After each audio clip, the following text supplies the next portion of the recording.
Okay. At this time, I'll reconvene our quasi-judicial public hearing.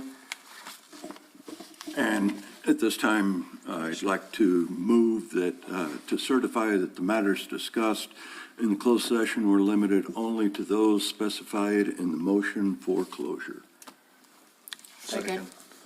I have a motion and a couple of seconds that what we discussed were disclosed in an appropriate manner. Let's go ahead and vote.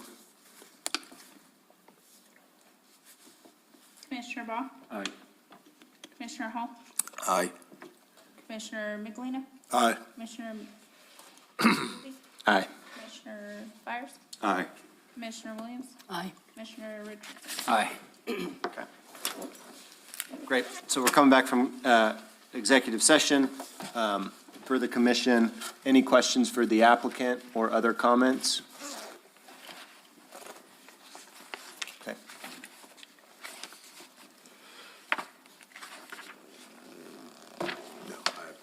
No other comments, questions? No. I think before, when we were going in, you were going to make a comment. Now would be the time for your Yes, comment. sir. Like I said, I did everything by the book and what the village was telling me. I paid all my permits, passed all the inspections. To my knowledge, everything was good until this came back. Okay, thank you. Commissioners, if there's no further questions and no further comments, I would entertain a motion from this commission. And go ahead, if there's. No other comments? No. Based on the forego findings of facts per 54-97 and 54-140 and 54-66 of the Village Code, I move to grant the requested variance for case number PV-2024-87 with the conditions stated in the case report. I'll second. Okay. I have a motion and a second. Any discussion on the motion? We'll go to roll call vote. Commissioner Ball? Aye. Commissioner Byers? Nay. Commissioner Hall? Nay. Commissioner Michelina? Nay. Commissioner Richardson? Nay. Commissioner Rigsby? Nay. Commissioner Williams? Nay.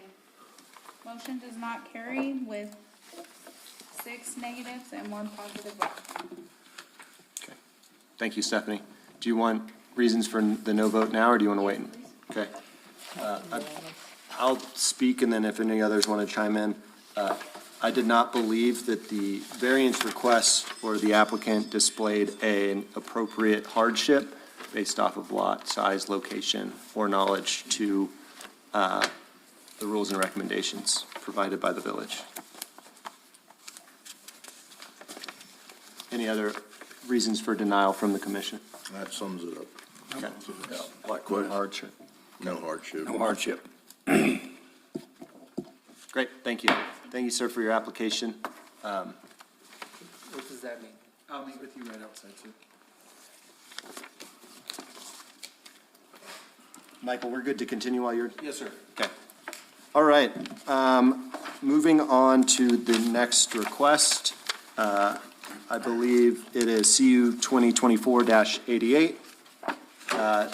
Stephanie, what can you tell us about this conditional use?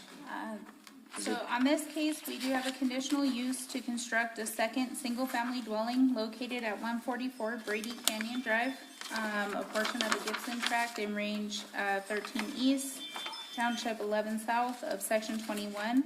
The applicant is Richard Rodriguez, and he is present for questions on Zoom. Great. Mr. Rodriguez, thank you for joining us today. If you can come off mute, and then if you want to tell us a little bit more about your application, we would love to hear from you at this time. And if you'll raise your right hand and say you'll tell the truth and nothing but the truth, please. I do. Okay. Thank you, Mr. Rodriguez. Tell us a little bit about your application today. Well, it's a single-family dwelling at 144 Brady Canyon. There's an existing mobile home, and I'd like to build a cabin next to the mobile home. It'll be stick frame.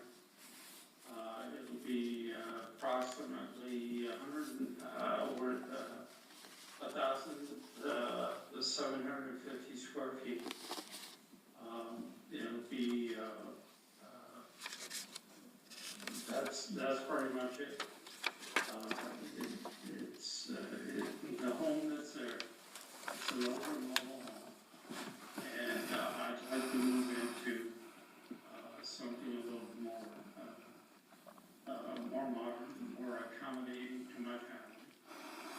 be a larger, space. And so, that's what I'm applying for. A more modern, newer cabin on the property. Okay. Anything else to add to your application or background that would be good for the commission?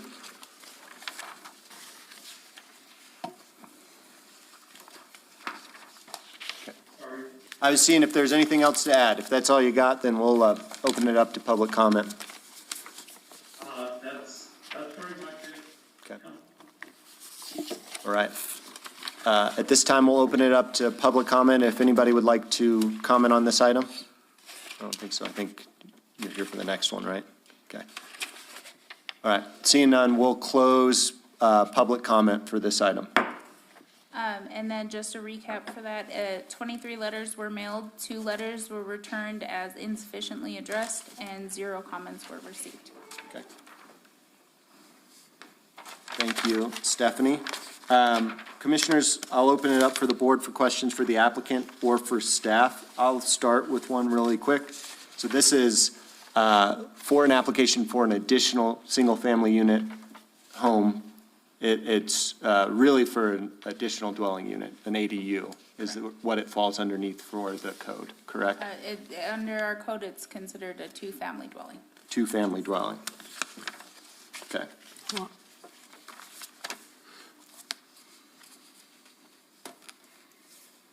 Is there a question, Vicki? I don't understand.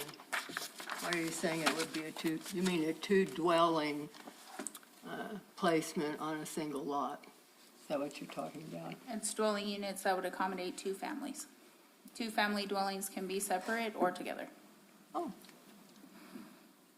Okay. Yeah, I think colloquially referred to sometimes as an ADU or a Right. mother-in-law suite. Mother-in-law Yes. suite, Yep. which will actually be what the trailer will become, sir? Is your mother-in-law suite, so to speak, or are you planning on removing that? Well, I'm afraid my mother-in-law's been long past. I'm sorry. Well, no, it'll probably just stay as a dwelling. Not sure exactly what we're gonna do with it, once we build the new cabin. It'll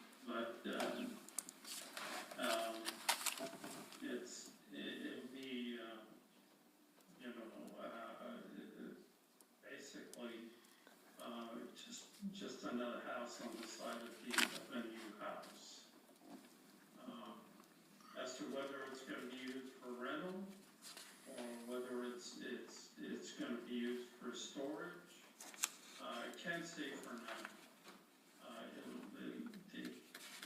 It really depends on the situation once we get done with the new structure.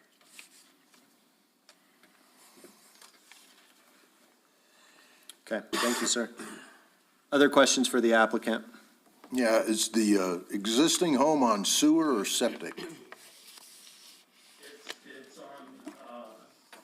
on the city system. It's got a lift station. They'll allow it to tap into the existing sewer system, city sewer system. Is it connected now? No, it's not connected now, but it will be once the structure is well, as soon as we get permission from the city to hook up. All the lines have been run up to the existing city sewer, and we're in the process of contracting a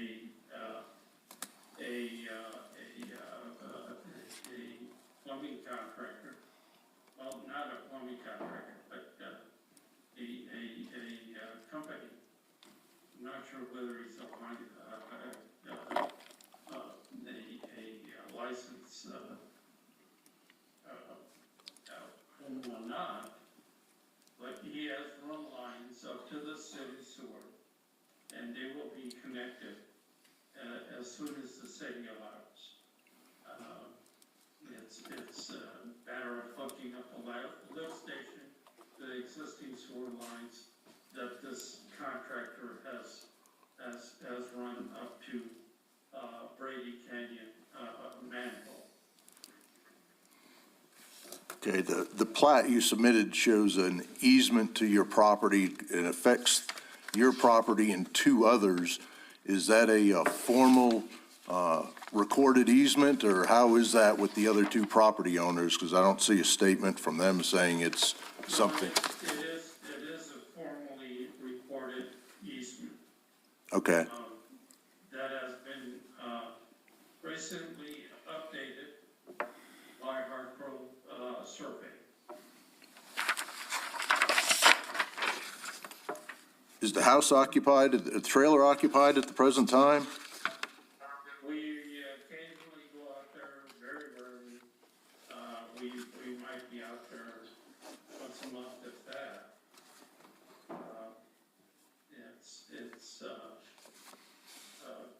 It's kind of used as sort of like a little vacation space. So But once we built the new structure next to it, then, of course, we're gonna be spending a lot more time out there. so it's not classified as your primary residence by the state of New Mexico?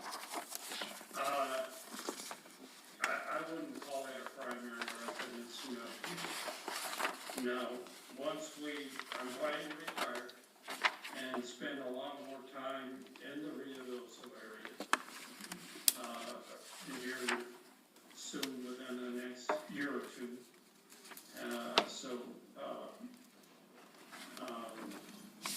Whether we can reclassify it or not, can't say for sure. But, like I said, once I retire, I'll be spending a lot more time out here. Thank you. Thank you.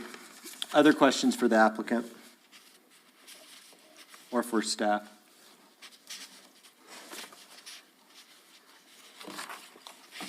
Well,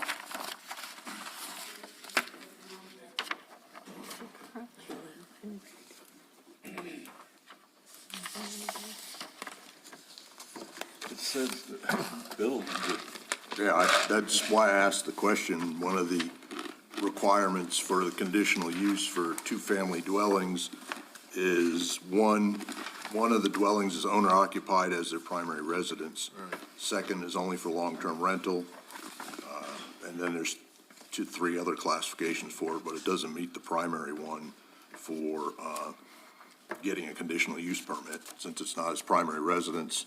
And that's actually confirmed by Lincoln County I think property records. the way to read this, and staff might want to correct me, one of the dwelling units is occupied as their primary residence, and then sub-bullet, when the second dwelling is for long-term monthly rental. So the way that I would interpret that is, it has to be his primary residence if he wants to rent the second unit. That's right. Oh, So- right now it's not. But Right, at this time, he could have two dwelling units on the property. He just can't rent either one short-term or long-term. Is that correct, Michael? Is that the way to interpret That's how we the would law? interpret I that. thought you had to have I thought to apply for conditional use to have two dwellings on one property, it had to fall within those parameters, period. Yeah, that was And my, you can't have two primary homes that's right. and then build a secondary home on Zach, do you want another lot. to comment on that interpretation? I concur with that interpretation. Yeah, that it's only, has to be their primary if they use it for a long-term rental. I do believe we talked about this when we were rewriting 54, and there would be a change, but that hasn't been voted on yet. Not yet. So, And perhaps considering monitoring rentals, short-term, long-term, is going to require more code officers. We might reconsider that. it's a good point. That might be a side topic. Sorry, guys. Does that help? Well, I mean, I'm just hung up on the fact it's not his primary residence right now. So the Right. conditional use can't apply. since he's not living there, he lives in Las Cruces. I think it can though, because when it's a sub-bullet, it's applied to the top one. That would, based on the interpretation that Chairman Rigsby stated, that would be the case. So you don't necessarily have to have a primary residence to have a secondary dwelling. You would only require the primary residence if you were renting the secondary dwelling in this interpretation as we have it currently. But R1 allows only one dwelling. That's right. It allows two-family under the conditional use. So we get to determine, If he met all the criteria. If he met all the criteria for the conditional use. maybe we can get another clarification from Zach, and maybe you can put it a different way. Does bullet A1, the one underneath A, attribute to the A, if you will? Says owner occupied, it's not occupied. Right. I think we need to get a clarification on.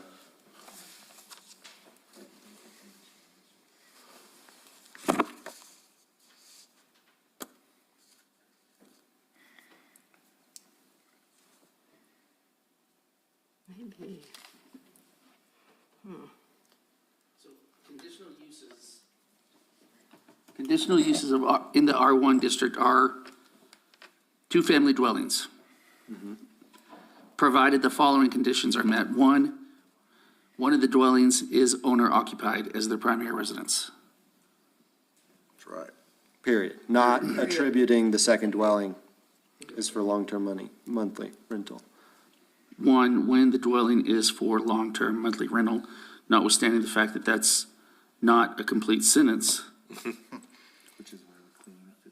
That's, yeah, I think we're addressing this in our rewrite. Yeah. Generational, long-term care. B, the use is for generational housing, long-term monthly rental, or car provider. Parking shall be provided at the rate of one space for the second dwelling plus two spaces, blah, blah, blah. D, shall comply with section 2231A of the Ritos Code for two-family dwellings. And that's it. So, two-family dwellings are allowed as conditional uses as long as one of the dwellings is owner occupied as their primary residence. You're agreeing, so, okay, that's different than. That's the period. Okay. That's the, everything else after that doesn't matter. Has it been interpreted and applied Second, in other Mr. cases? Rodriguez. Go ahead, Zach, sorry. Has it been interpreted and applied in other cases differently? Not yet. Not, To my knowledge, We've had discussions for this to come forward before, but the intent was to develop a second structure to be used as a short-term rental, so that violates the standards, and they were unable to proceed. So nobody's applied for this condition since it's been created, When was this created? in 2019. And this is the first time? Yes, because all the other intent was to add for short-term rental. Okay. So you don't meet letter A. Yeah, because I think what we need to look at is if this property changes hands and there's two livable structures on it, and then someone tries to make them both rentals, which is not, or tries to make them two permanent livable structures. right, yeah. And that's I think we're not allowed trying in to- R1. I think we're trying to clear that up with the rewrite, but Yeah, again, that's not, now. we're not or ready yet. today, We're not That's ready a yet. hypothetical Yeah, future sure. we're talking Yeah, that's down about. the road. Okay. So you would interpret it A, period, One of the dwellings is owner occupied as the primary residence. period. And the secondary sentence that's not a sentence in one does not apply to the A. Only. Okay. All right? You disagree? Can I make this comment, please? Certainly, Mr. Rodriguez, yep. My intent is to build the second structure and stay in the existing structure while I'm building the new structure. Okay, that's what I plan to do. And once I get done with the new structure, then the old structure really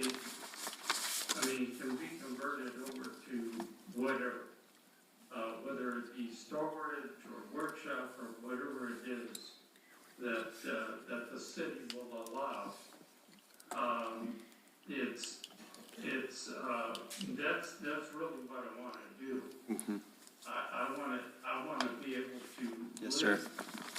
I appreciate that. Basically, as a primary residence, while I'm building the second structure. Okay.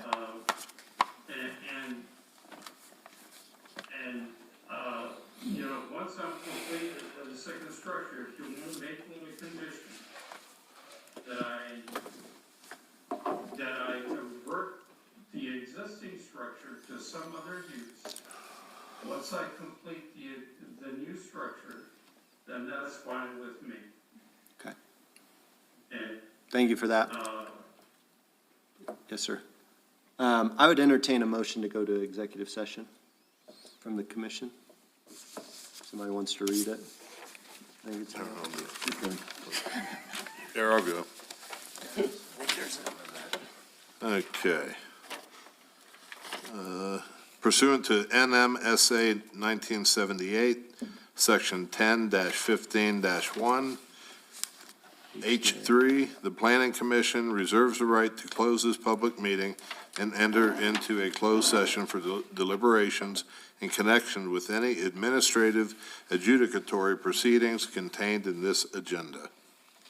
That's your motion? Yes. Second. Got a motion and a second. Any discussion? Let's vote on going to executive session. Commissioner Brown? Aye. Commissioner Hall?